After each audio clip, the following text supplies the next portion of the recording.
अस्सलाम वालेकुम वरहमतुल्लाहि वबरकातुह। दोस्तों, आज दिल्ली के मैं इंदर लोग इलाके में हूँ और ख़ास तौर से मैं इस इलाके को यूँ भी बयान करना चाहता हूँ कि ये दिल्ली का इंदर लोग इलाका है।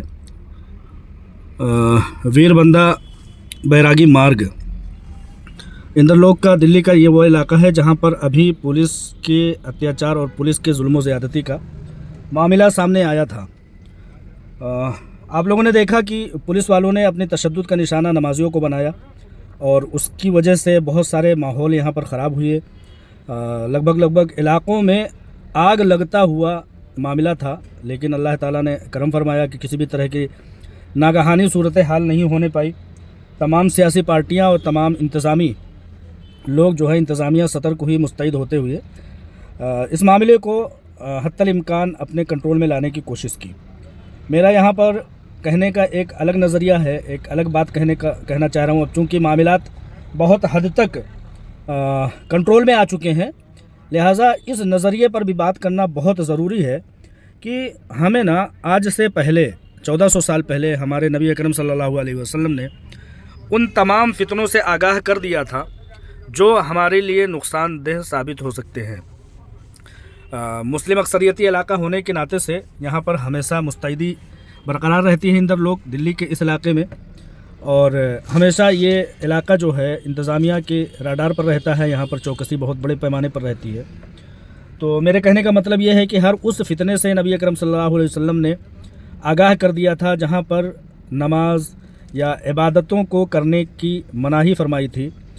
उन जगहों में से एक जगह वो भी है जहाँ पर वो साहिबान नमाज अदा कर रहे थे। देखिए, जब बातें नबी अकरम सल्लल्लाहु अलैहि वसल्लम की आ जाएँ, कुरान और हदीस की आ जाएँ, तो वहाँ हम और हमारे जैसे और हम जैसे कितनों भी इंसानों की अक़ली दलाइल फेल हो जाती हैं। तमाम जज्बाती मामलात ख़त्म हो जाते हैं। किसी भी तरह का चूँ चेरा का मामला ख़त्म हो जाता है कि नहीं भाई हम नहीं पढ़ सकते, वो पढ़ते हैं, वो जुलूस निकालते हैं, रोड को घेरते हैं। तो क्या मतलब वो लोग अगर दूसरे लोग गंदगियों का सबूत देते हैं, गंदगियों में सोते हैं, तो क्या हम भी सोएंगे? गलत काम करते हैं तो क्या हम भी करेंगे? हमें अंबिया और रसूल और कुरान और हदीस भेज करके हमारे खुदा ने, हमारे नबी ने हमारे हाथों में ऐसी चीज़ें फ़राहम कर दी हैं कि हम कभी भी गुमराह नहीं होंगे। वो कहते हैं कि लन तज़िल्लु मा तमस्सक्तुम बिहिमा किताबुल्लाहि व सुन्नती। तुम लोग गुमराह तब तक नहीं होगे जब तक कि अल्लाह और उसके रसूल की बातों को आप लोग थामे रहोगे। तो मैं ये बताना चाहता हूँ कि जो लोग नमाज सड़कों पर पढ़ते हैं और ऐसी जगहों पर पब्लिक एरिया में पढ़ते हैं, वो चीज़ गलत है।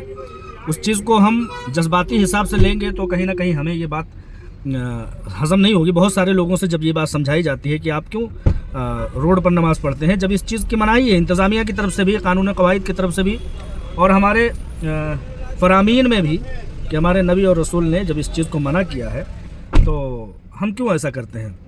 इस बात की दलील के तौर पर मैं नबी अकरम सल्लल्लाहु अलैहि वसल्लम की एक हदीस नोट करते हुए चलता हूँ कि फरमाया कि अन्ना रसूलुल्लाह सल्लल्लाहु अलैहि वसल्लम नही अन युसल्ली फ़ी सबअ मवातिन, उसमें से ये है कि फ़िल मज़बलती वल मसज़रती वल मक़बरती व क़ारिअतित तरीक़ी व फ़िल हमामी व फ़ी मातिनिल इबली व फ़ौक़ा ज़हर बैतुल्लाहि। तिरमिज़ी अस्सुनन अबवाबुस्सलात, इस बाब में ये हदीस है जिसका तर्जुमा कुछ इस तरह से है कि बेशक हुज़ूर अकरम सल्लल्लाहु अलैहि वसल्लम ने 7 जगहों पर नमाज पढ़ने से मना फरमाया है। नंबर 1, जहाँ गोबर यानी कि कूड़ा करकट डालते हैं, जिसको कोई घूर कहते हैं, जहाँ पर कूड़ा करकट डालते हैं। नंबर 2, कसाब खाना, जहाँ जानवरों को ज़बह करते हैं। नंबर 3, कब्रिस्तान में। नंबर 4, चलते रास्ते में। मेरे यहाँ पर कहने का मतलब और मकसद यही लफ्ज़ है जो कि वक़ारियातित तरीक़ी, चलते रास्ते में। हम्माम में यानी कि नहाने की जगह पे, गुस्ल खाने और बैतुल खला में। ऊँटों के बाड़े में, बैतुल्लाह की छत पर। तो यहाँ पर मेरे कहने का मतलब ये है कि चलते फिरते रास्ते में जब नबी अकरम सल्लल्लाहु अलैहि वसल्लम ने नमाज़ पढ़ने से मना किया है, यानी कि नाजायज़ है ऐसी जगहों पर इबादत करना। गलत है कि हम उन रास्तों में, आम रास्तों में इबादतों के उमूर अंजाम दें। तो जब हमें साफ़ और सराहतन ये चीज़ मना कर दिया गया है कि रास्ते में आप नमाज नहीं पढ़ेंगे, उसके दूसरे तरीक़े हो सकते हैं। कई तरीके हो सकते हैं, उलमा इन चीज़ को बताएंगे कि उसके हल क्या हैं और उसके रास्ते, दूसरे रास्ते क्या हैं। लिहाजा जब मना कर दिया गया तो मना कर दिया गया। लिहाजा अब चूँकि मामलात ठंडे पड़ चुके हैं, तो मैं बहुत पहले से ये कहना चाह रहा था कि इस बात पर एक मैं वीडियो बना करके लोगों की बेदारी का एक मैं सबब बनूंगा कि रास्ते में नमाज पढ़ना गलत है। अक्सर व बेशतर जगहों पर देखा जाता है कि जहां मुस्लिम एरिया है वहां पर जल्दी से आए आखिरी टाइम में और बिछाया मुसल्ले और पढ़ने लगे।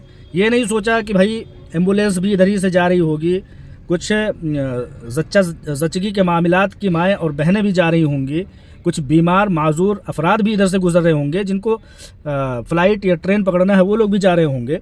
तो ऐसे रास्तों पर अगर हम नमाज़ पढ़ते हैं तो हमारी इबादत से जहाँ होगी या नहीं होगी, लेकिन कितनी ज़्यादा तकलीफ़ का सबब बनेगा। लिहाजा आप अगर किसी को तकलीफ़ पहुँचा करके और अपनी इबादत करते हैं तो ऐसी इबादतों को करने से मना किया गया है। इस चीज़ को तमाम लोग जो है मद्देनज़र रखें कि हम जब भी अल्लाह और उसके रसूल के फ़रामीन के मुखालिफ चलेंगे तो वो हमारी हलाकत का सबब बनेगा।